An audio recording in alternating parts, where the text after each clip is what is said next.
A guaranteed livable income is an indexed annual income that is set at a standard high enough to ensure a decent quality of living, which would be universally available to every citizen of Canada if the Canadian government were to adopt it. So that's sort of briefly what it is.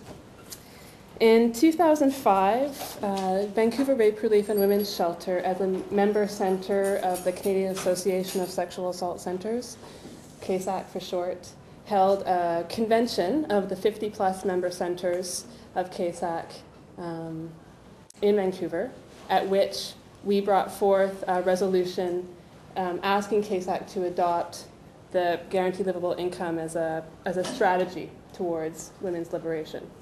And so that was done at that convention, and we based our understanding of the guaranteed livable income on a statement called the PIC2 statement, which you can find widely on the internet. If you look it up, it's PIC2, P-I-C-T-O-U. But the PIC2 statement says that women's work has been central to individual and collective survival for generations and has produced much of the wealth of our communities. And that even though women hold much of the responsibility of doing that work of caring for people, taking care, that we are still denied our rightful power over the economic, political, and social orders governing our communities. It says also that universal entitlement, human security, autonomy, and commonwealth must be made central aspects of social life and public policy, and that market measures of wealth make the work that women do in caring for dependents, spouses, family members, and others invisible, and that this is unacceptable. That they also ignore the general well-being of both people and the planet.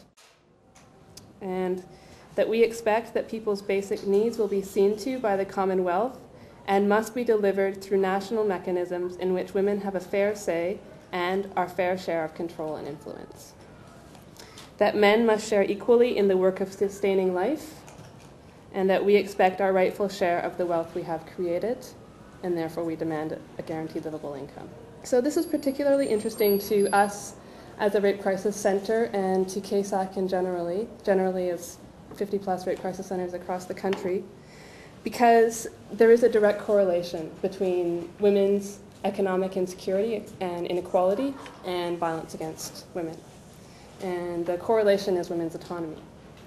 That women made more poor are therefore made more vulnerable to men's violence. It's very obvious in the case of battered women. Women who live with their attackers, battered women, face a lot of barriers to leaving him, not least of which is that she generally has full responsibility for the kids and probably wants to take the kids with her, but less ability to earn an income in a sexist labor market, in which she faces sexual harassment on the job, less pay for the same work. Plus, she has the care of the children to consider. It's harder for her to go out and get a job, and there's no national child care program in place. And not only that, but oftentimes in battering situations, women are isolated, maybe prevented from working, prevented from keeping or building community of friends and other people who would support them. So the possibility of battered women leaving is made less when women are also economically dependent on their batterers.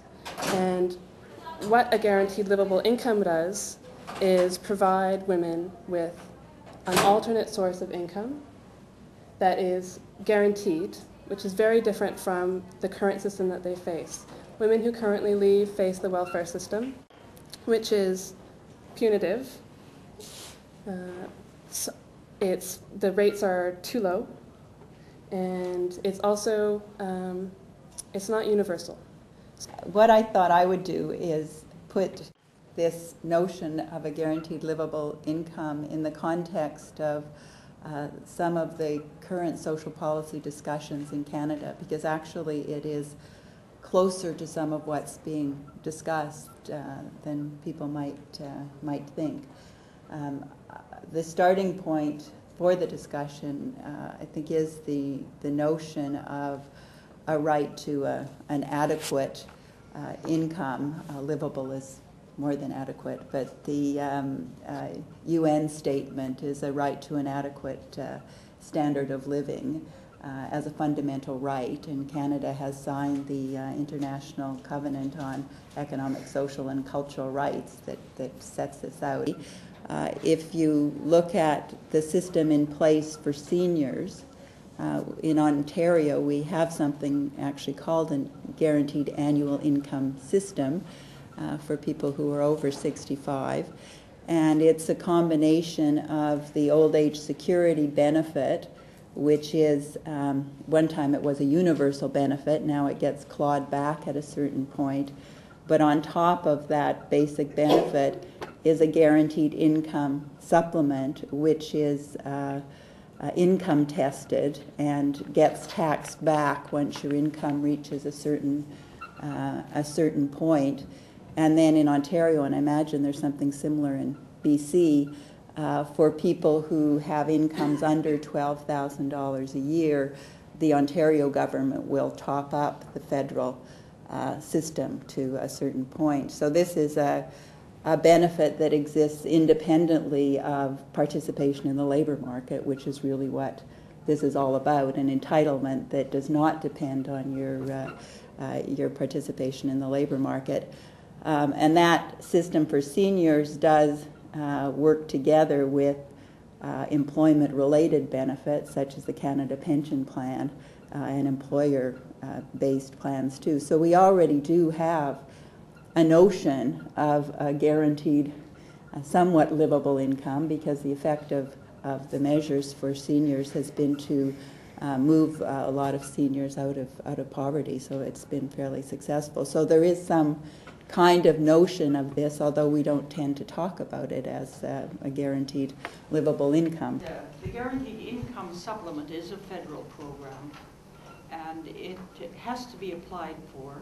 It's just gone up about $48 a year, a month, for the first time in about 10 years.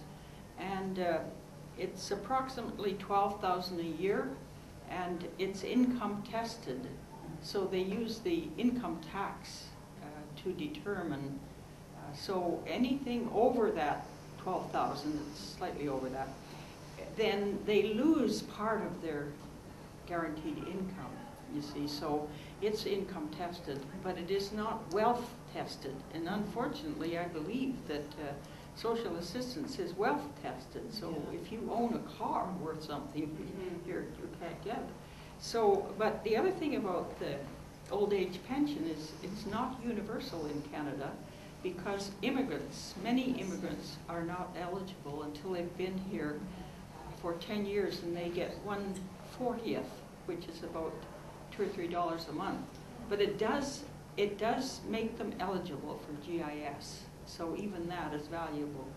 There is many of you may know more about this than I do, but the Canada Child Tax Benefit, which is really directed at the problem that wages for a lot of people who are working are not high enough to support children.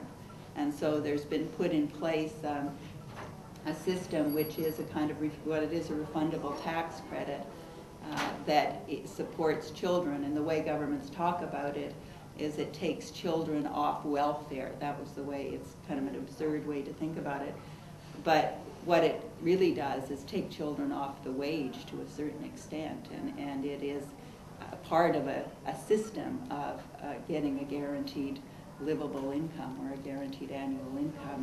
It's set up as a refundable tax credit. It gets taxed back, and at a certain point you lose it entirely. But a very large proportion of people who have families get something out of this child tax benefit. Well, now that there is a system of child tax benefits in place, there's been increasing discussion about the problem of adult benefits, and this is a recognition that for lots of people who are working, the wage is not sufficient to even support one person, let alone children. It's not sufficient to support one person.